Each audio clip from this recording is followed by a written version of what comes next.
اس میں قریباً تمام مذاہب تھے اس شہر کے اندر، اور یہی اس کی شہرت تھی۔ ہندوؤں میں سناتن دھرمی، آریہ سماجی، اور یہ سارے کے سارے بڑے ہی شدت سے اپنے اپنے مسلک کے پابند تھے۔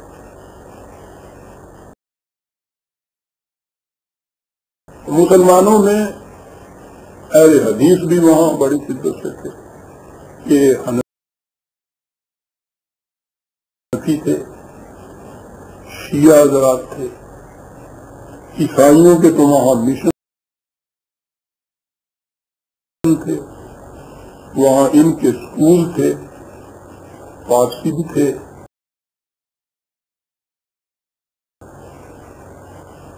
اور آگے بڑھے تو میں نے اشارہ کیا ہے کہ مسلمانوں میں سنی اور ساتھ شیعہ بھی تھے۔ شیعوں کا بھی بڑا ممتاز گھرانے تھے وہاں، بڑی شہرت تھی، ہمدانی اور بخاری ان کو کہتے تھے، اور یہ نارووال کے خاصگان بھی جو تھے بڑی شدت سے۔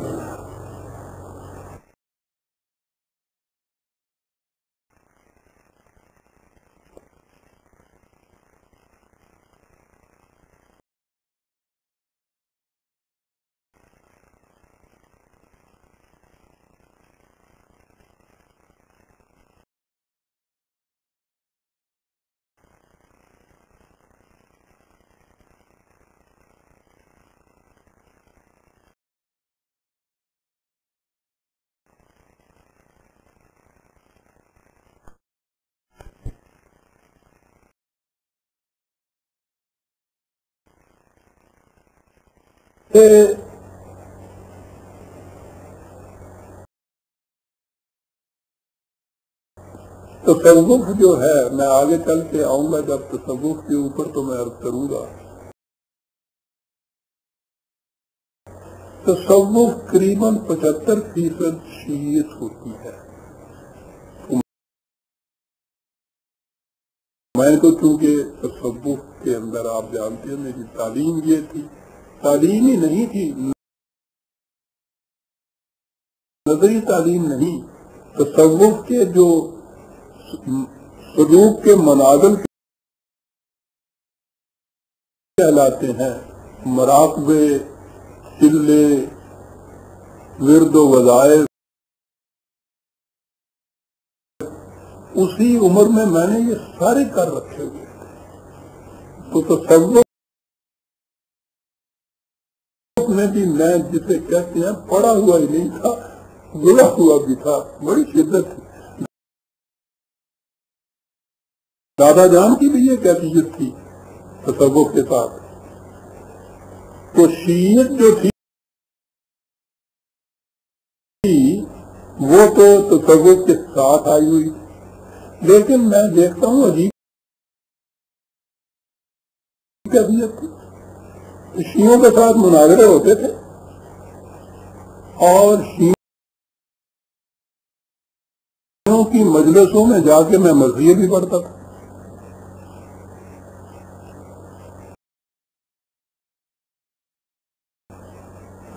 گاتا اچھا تھا، ویسے ساتھ کے ساتھ گانا جو تھا وہ تو معجوب سمجھا جاتا تھا اس زمانے کے اندر۔ تو بغیر ساز کے مرثیہ بھی، اور ایک نوحہ خوانی ہوتی ہے جہاں یہ ماتم کی کشتی ہوتی ہے نا، اس میں یہ چیز ہوتی ہے، اس میں ہماری ایک جملی ہوتی تھی مرثیہ خان، نوحہ خانوں کی۔ میں میرے ساتھ میرے عزیز ایک دو ہوتے تھے، آپ حیران ہوں گے کہ ایک ہندو حسینی براہمن ہمارے ساتھ ہوتے تھے، دیوان چند اس کا نام تھا۔ ہندو حسینی براہمن ہوتے تھے، اور ملتان میں تو یہ کثرت سے ہے، بلکہ وہ سنارے بھی ہوتے ہیں، وہ بھی ساتھ ہمارے ہوتے تھے۔ تو وہاں ہم ان کے ہاں یہ نحو بھی پڑھتے تھے، مرثیے بھی پڑھتے تھے، اور اس کے بعد جب مناظرہ ہوتا تھا تو مناظرہ بھی ہوتا تھا اس کے ساتھ، کبھی کوئی فساد کی بات نہیں ہوئی گا۔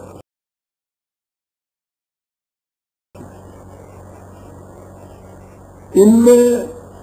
قادیانیت جو تھی اس کو ایک خصوصی مقام حاصل تھا۔ بٹالہ تو وہ کہا کرتے ہیں نا کہ قادیاں کا جدہ تھا، اس زمانے میں ریل قادیان تک نہیں جاتی تھی، یہ امرتسر سے پٹھان کوٹ تک جو ریل جاتی ہے اس پہ بٹالہ کا اسٹیشن آتا تھا۔ اب بٹالے سے یعنی اس کے کچھ عرصے بعد بٹالے سے ایک برانچ لائن قادیان کی طرف بھی گئی، اس زمانے میں نہیں جاتی تھی، تو یہ قادیان جانے والے جتنے لوگ تھے وہ بٹالے میں ہی اترتے تھے، اور بٹالے اسٹیشن سے وہ ٹانگوں کا اڈا جہاں سے ان کو قادیاں کا ٹانگا ملتا تھا، قریباً 1 میل کی مسافت ہوتی تھی۔ اب اس کو بچپن کا شگل سمجھ لیجیے یا واقعی ہم اس زمانے میں تو میں نہیں کہوں گا کہ ہم شگل کے طور پہ یہ کرتے تھے، ایک مذہبی فریضہ ہم کرتے تھے کہ قادیانیوں کے خلاف جو کچھ ہو سکے یہ کرنا چاہیے۔ ہم اسکول سے چھٹی ملتی یا ہم ویسے فارغ ہوتے، ایک ٹرین جاتی تھی، ایک ہی آتی تھی، جب وہ ٹرین جاتی تھی تو اسٹیشن پہ چلے جاتے تھے، اور وہاں یہ قادیانی جو اترتے تھے انہوں نے وہاں سے وہاں تک پیدل جانا ہوتا تھا، 1 میل کی مسافت، ان کے دائیں بائیں ہم ہو جاتے ہیں ان کے لکیر کی طرح لڑکے، اور سوال سوال اور اعتراض سے اعتراض اور بحث سے بحث اور مناظرے کا مناظرہ چلا جا رہا ہے اس سڑک کے اوپر وہاں تک، یہ سارا کچھ ہوتا تھا۔ اس کا فائدہ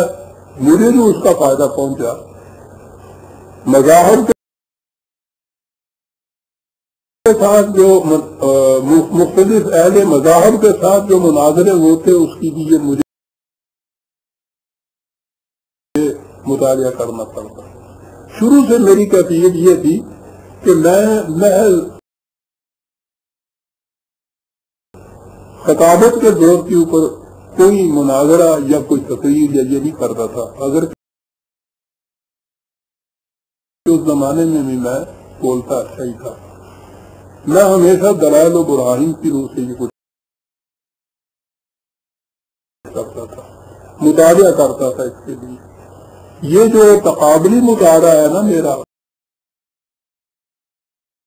مختلف مذاہب کا، کمپیریٹو